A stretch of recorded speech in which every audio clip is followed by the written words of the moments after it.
again. Welcome to another edition of Media Watch. I'm your co-host, Eric Tait. I'm Bob Anthony. And I'm Raymond Peterson.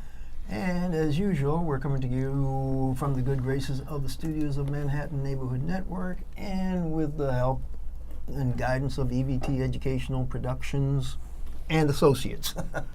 So we're pre-taping Thursday before our Monday air, and there's all kinds of stuff breaking in the news atmosphere, Twittersphere, iconosphere, whatever. Yes. So I don't know where we want to start off. We could re-tag some of the stuff we did, or maybe just tag it at the end of the show. I think we need to do a follow-up to the Kaepernick story, but let's do that at the end of the show. There are all kinds of things breaking in the Department of Justice, and so why don't we just lead off with the Department of Justice and then segue from there. The latest thing, we got a call from Pearl Duncan, our one of our resource persons, and she said, check the latest breaking story on the Department of Justice getting ready to go back to private prisons. Ray, were you able to call up that story? What did it say about private prisons again? Department of Justice. Well, I'm quoting that article right now, and it's saying the Justice Department will once again use private prisons to house federal inmates, reversing an Obama-era directive to stop using the facilities, which officials had then deemed less safe and less effective than those run by the government.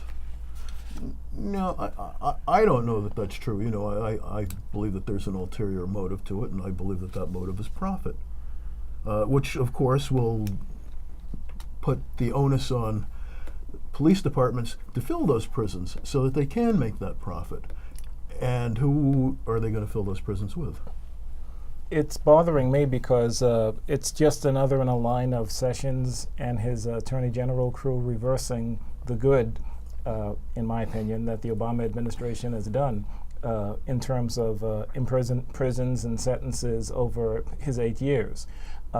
This turn back to private prisons, it's unsettling because of the number of lawsuits we have based on treatment, based on visitor access to prisoners, based on just general overall conditions at some of these private prisons. And there's no oversight either. Yeah.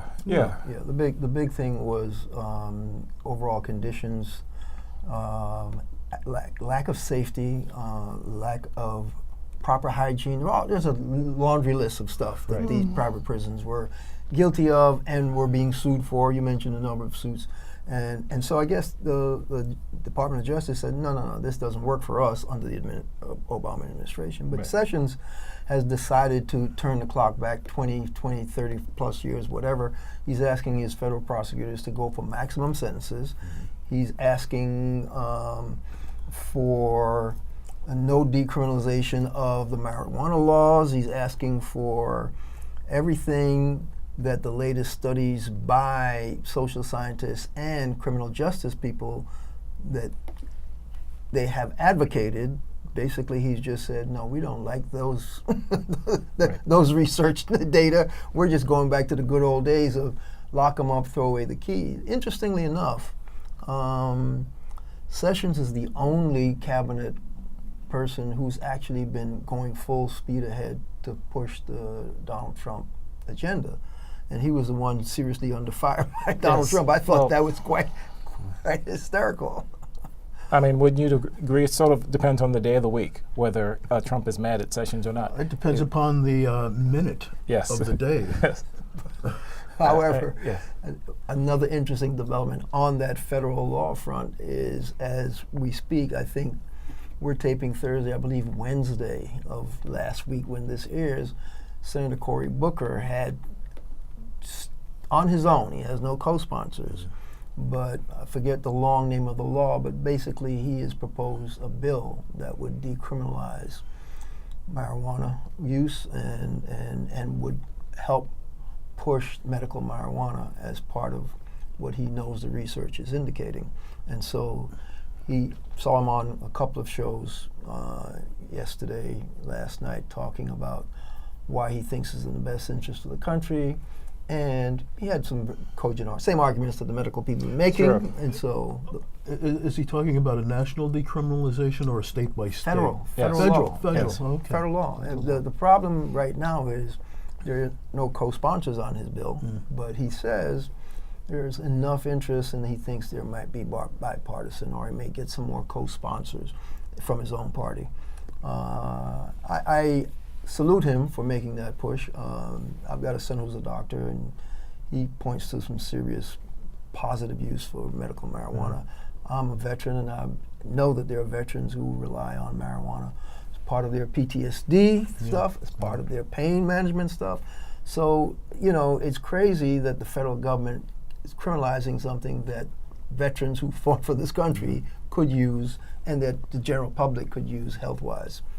But that was part of the Justice Department stuff. There was some other Justice Department stuff that was on the agenda to talk about. I remember, what did you guys hear about the Justice Department filing a friend of the court brief about affirmative action suits against colleges who were supposedly, quote, discriminating against white people? I understand it's actually based on a suit that Asian Americans had filed. Did you guys pick up anything on that? No, the only thing I heard was that the Justice Department was asked by the White House to investigate so-called discrimination on a racial basis against whites. Okay. I was looking for the memo. I didn't find it yet, but that was supposed to be a memo that was an internal memo, but I guess still might have been public record. Go ahead. No, which essentially stated what you said, to investigate whether there is an anti-white bias in some of the admissions policies of colleges and universities. And there's already been some, I wish I can pick out the universities, some pushback from some universities who are defending their affirmative action programs. On the new Justice Department Yes. issue, which runs counter to the way that the previous DOJ had dealt with affirmative action cases. They're literally stripping the gears in the way they've done been. a 180 flip. Yes. I heard an NPR news report, and the gist of the NPR news report was they decided that they would pick up this suit that was filed by Asian Americans against Harvard University for using discriminatory norms, because the suit by the Asians was that they were holding the Asians to a higher standard for admissions than they were holding blacks and Hispanics. And so that's discriminatory. And actually, that could be looked at as discriminatory. Sure. So I could see why, if I were an Asian, I'd be filing that suit. What intrigues me is the memo that we're referring to that we haven't found seemed to indicate that they were telling the DOJ to go find instances of discrimination against white students at these colleges and then go to bat for them. So in essence, what could be an interesting, well, let's take a look at maybe these schools going overboard the wrong way, that's turned into a possibility because we haven't pinned it down ourselves. Well, I have a little bit from Time Magazine.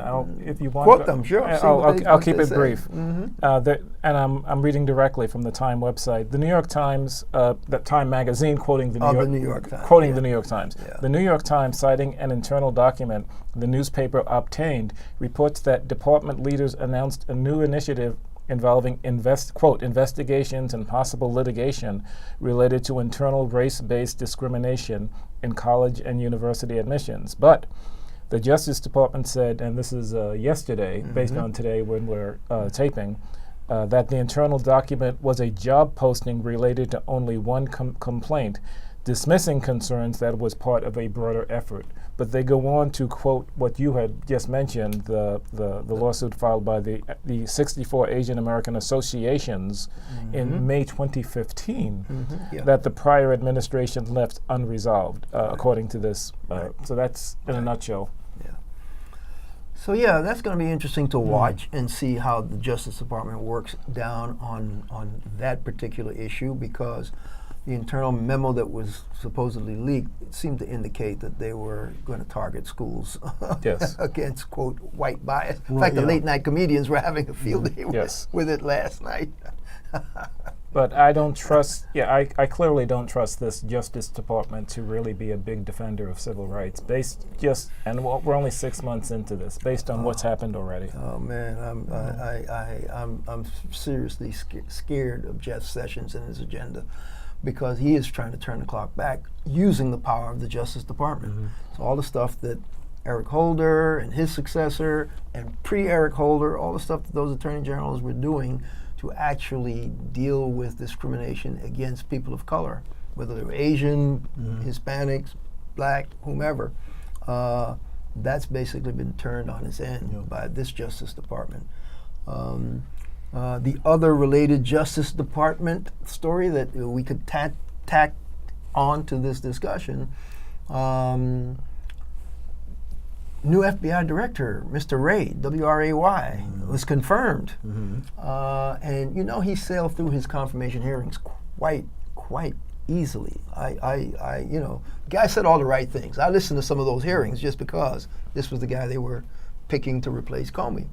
And every time I heard him answer a question, can you be independent? Can you protect the Justice Department from somebody as high up as the Oval Office? It was always the right answer. And so the Democrats liked him. I think Dianne Feinstein and a bunch of other people said, yeah, this guy's okay.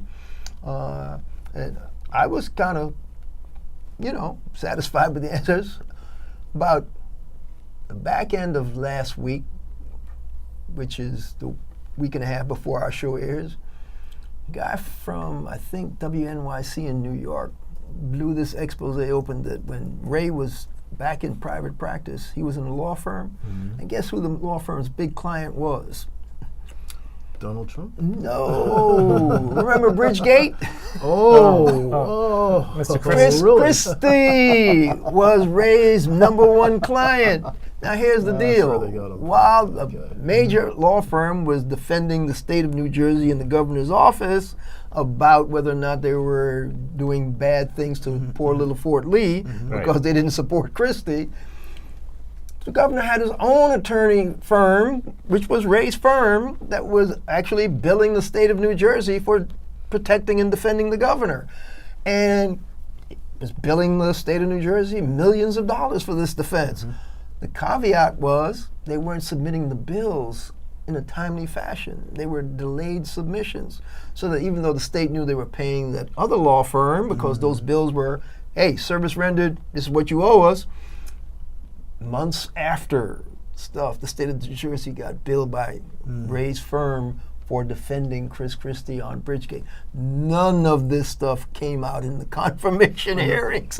I didn't hear about it. You didn't hear about it. The general public didn't hear about it. So I'm wondering, so how independent can this guy be and how trustworthy can this guy be if he's the head of a firm that's delayed billing the state of New Jersey so people won't get their dander up about two firms representing the governor because he's in hot water? And just to be clear, by delaying the bills, which, you know, when the state pays somebody, that's public record, and by delaying the bills till after the election process and other things are done, it remains basically invisible. It's secret until the bills get here, and they've arrived, and now we can see and them. people go, what is this? Right. And then the big surprise is, the governor also needed legal action, thought he needed legal help, and here are the bills. So I'm now not so happy that Mr. Wray is the head of the FBI after that kind of practice from his private law firm. But hey, too late. Too late now. He's the man. That's who we got, the director of the FBI. And I see you're correct. The vote was overwhelming, 92-5. 92-5. Oh yeah. This guy sailed through. But this stuff never surfaced. It was just amazing. I was surprised. You know how I discovered this? I'm doing my evening, channel surfing to see who's talking what on politics. MSNBC, either Chris Hayes or Rachel Maddow, brought this guy on to say, I just heard your story. What an amazing scoop you just came out with. Tell us about this. And the guy laid it all out on her show. And I went, oh, here we go again. Another one of these after the fact kinds of, but it was an amazing story. It was it was phenomenal just journalism. good research. Good research, nailed the story. There wasn't anybody to say, "Oh no, that's not true." Okay. Interesting. Damn, we're still on the Justice Department. All Justice Department related stuff. Well, there's a lot of. Well, here's a sort of justice related story that's media related. You guys been following this thing about the Fox News story that was supposed to be not instigated by the White House, but approved by the White House, the Fox investigator. This is a private investigator that was hired by Fox. He's a sometime Fox contributor. Should try to call him up. That story should be on the Who is it?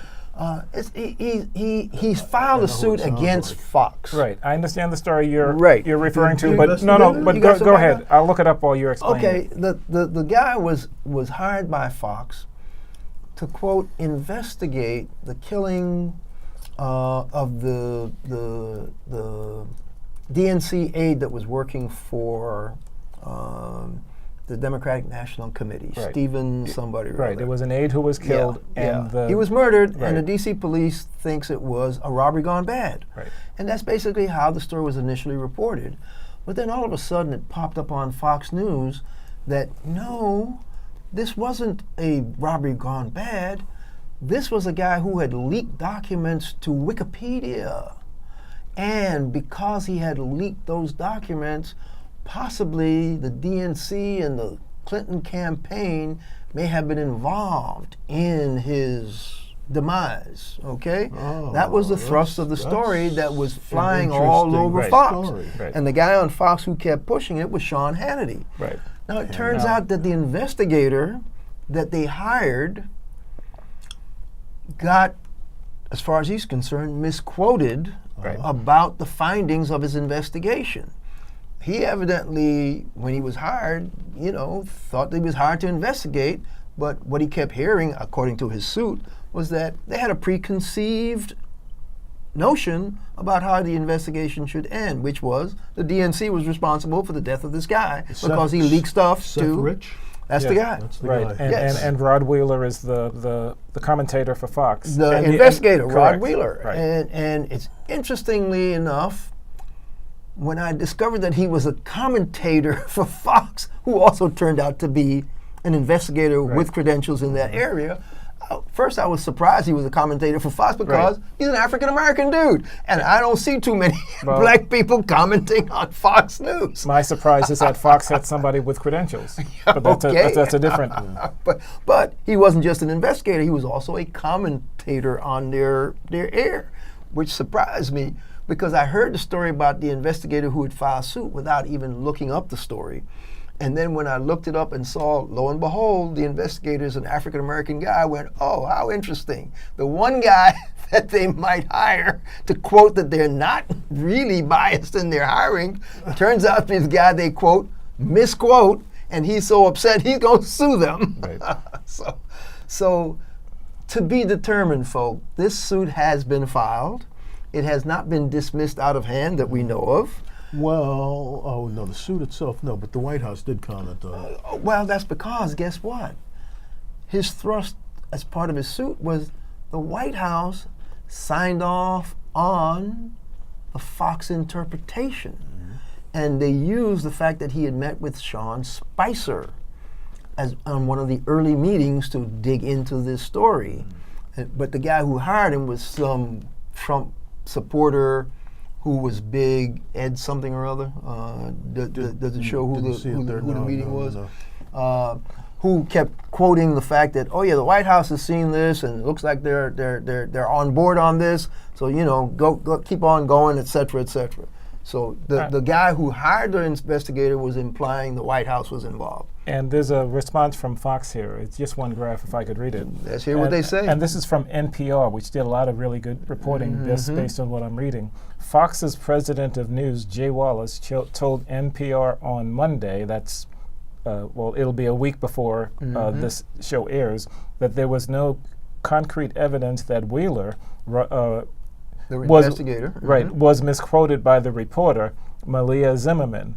The news executive did not address the question about the story's allegedly partisan origins, and Fox News declined to allow Zimmerman to comment for this story. So they're saying she didn't misquote him. right, but they're not about to. But she's not saying she Yes. didn't misquote him. And the story, which first aired in May, was retracted by Fox News, and that's a rare thing for any news organization to do. That's the worst word absolutely. in. That's the worst Yeah, word in no. the journalist Retraction, vocabulary. Absolutely. I remember You never we wanna do touched that. on that story back when it blew up because Sean Hannity, remember, was saying, I will not be pressured, I will not back down from my Right. story about Right. so-and-so. And I remember we made a comment on, it's interesting that everybody else is saying that this isn't so, but Hannity has decided this is a horse he wants to ride. We had some sort of comment to that effect on one of our Media Watch shows. But I saw a headline today as we were coming in to do the show where I think it was on my Yahoo newsfeed, as suit rages, Sean Hannity remains mum. I'm surprised. Yes. He's always got something to say about everything. But this particular suit and this particular horse that he wanted to ride into the sunset on, he's quite silent on. Okay. Reminds That's me of some interesting. I wonder what makes him and people like Bill O'Reilly shut their mouths. Right. Is it the fact that they're about to be found out? Hey. So what do we got? Another 10 minutes left? We have about another 10 minutes. No, have more like 7. Okay. So there are two things we can do. The Affordable Care Act that they tried to torpedo. I actually didn't get a chance to look at the. That is so convoluted. We will never be able to cover. No. What we need It's to not. cover in the It's next not that I want to dig into it in depth. I just want us to at least affirm what a number of people have been saying in Congress and in the media, but they don't really dig in depth. The reason why the Affordable Care Act is actually floundering is because the Republicans are actually torpedoing it. And there are two ways that they've been torpedoing it. By saying it's dying so that people lose confidence in it, and two, by not funding the mandates for the insurance markets that were put into place by law by the Obama administration so that you'd help subsidize some of the payments that these people would have. The president actually has the discretion, this president, to continue those payments, and he's waffling about making them. He's doing them on a monthly basis and will not commit to guaranteeing that those payments will continue. So guess what, folks? The insurance companies are saying, well, we don't know if we're going to have these subsidies to help with these costs. So guess what? We're pulling out of these markets. Well, guess what's making them pull out of the markets? The fact that they don't have confidence in the federal government that they're going to supply the underwriting that would help shore up the act. So by saying, well, I'm not sure I want to do this anymore, you're actually torpedoing this. And there's some other ways that they're doing it. Who's the guy from Connecticut? Chris Murphy? The senator from Connecticut? I believe it's Murphy. Yeah, he did a whole presentation that just laid it out step by step what they were doing to totally and deliberately undermine the Affordable Care Act. And so when they say it's bad and it's dying, et cetera, that's one side of the story. There are other sides to that story about it's dying because you're killing it, or guess what? It's not that bad for a whole lot of people because there are any number of stories. The reason why those bogus bills that the Republicans tried to ram through the Senate didn't fly was because all their constituents at home camped on their doorsteps and actually said, are you people crazy? What are you going to replace this with? What do you mean you're going to get rid of it? What happens to us in our health care when our people start dying and people were going to start to die? And so, it's a story that really needs to be told. And I'm going to make a promise that we're going to dig into how they're sabotaging it and bring it to our viewers. So in the 4 minutes that we have left, let's get off federal government and segue to Colin Kaepernick and sports like we did in our last show, because it's more than sports, folks. The Colin Kaepernick story is all about, well, Richard Sherman called it, boy, stay in your place. You quote the Richard Sherman article. That was the Richard Sherman quote. But as his fellow teammate, Michael Bennett, said, no, they're just blacklisting this kid because they don't like his political stance or his standing up for human rights or whatever it is you want to call it, the knee that Colin Kaepernick takes.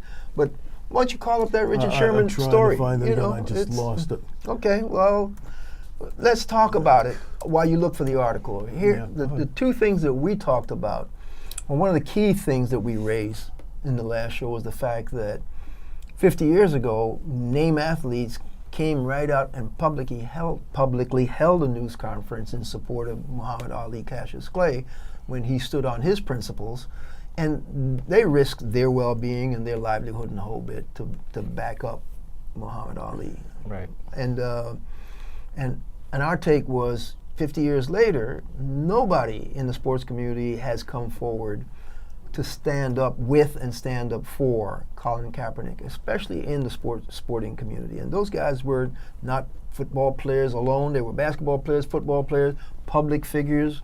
Carl Stokes was one of the public figures, and he was going to run for mayor of Cleveland the next year. And that's a big risk that you take to stand up for a, quote, draft dodger. Right. So people had serious things they were risking. All these guys are risking, I don't know, maybe they're risking their careers if they stood up for Colin Kaepernick, because guess what? We're not the only ones now who are saying he's being blacklisted. No. Those articles, those reports, those people interviewing these sports people are saying, guy's got better stats than a whole lot of people working at his position in the NFL. It certainly has. Okay? Well, you know how I feel about the situation. I mean, it's partly people are outraged that he supposedly dissed the United States of America by refusing to stand. But it's a legitimate protest. We have the right of free speech in this country. He hasn't hurt anybody. They allowed you to burn a flag for free speech during the Vietnam War. You could burn a flag. You can burn a flag. Correct? You can burn a flag. We could burn a flag, right? The Supreme Court said so. That's my point. That's right. So this guy taking a knee is not dissing anybody. He's kneeling down for people who are being killed, shot, maimed, bruised, whatever, by police departments across the country. Men and women in blue who are just decimating black and brown people, and even once in a while white people. Okay? Yep. And so the guy's taking a knee, he's protesting legitimately, and he can't practice his profession. Man, listen, I hope you can find that article. I cannot find the article at the moment. We only have a minute. We only have a minute anyway. We need to get back into this. Yeah, the bottom line is I saw Ray Lewis on an ESPN show. Somebody popped it up on Facebook, and I saw the exchange between Ray Lewis and Shannon Sharp. And Ray Lewis is just running off at the mouth, just barfing all over himself, talking about, can he help the team, blah, blah, blah. And Shannon Sharp was, man, you forget it. It's all about what he did, and that's why he's not playing. That's the bottom line between two guys. So anyway, we got to get back to that in depth. We got about 23 minutes. 20 seconds, or a little bit less. Yeah. Well, guess what? This has been Media Watch. I'm your co-host, Eric Tait. I'm Bob Anthony. And I'm Raymond Peterson.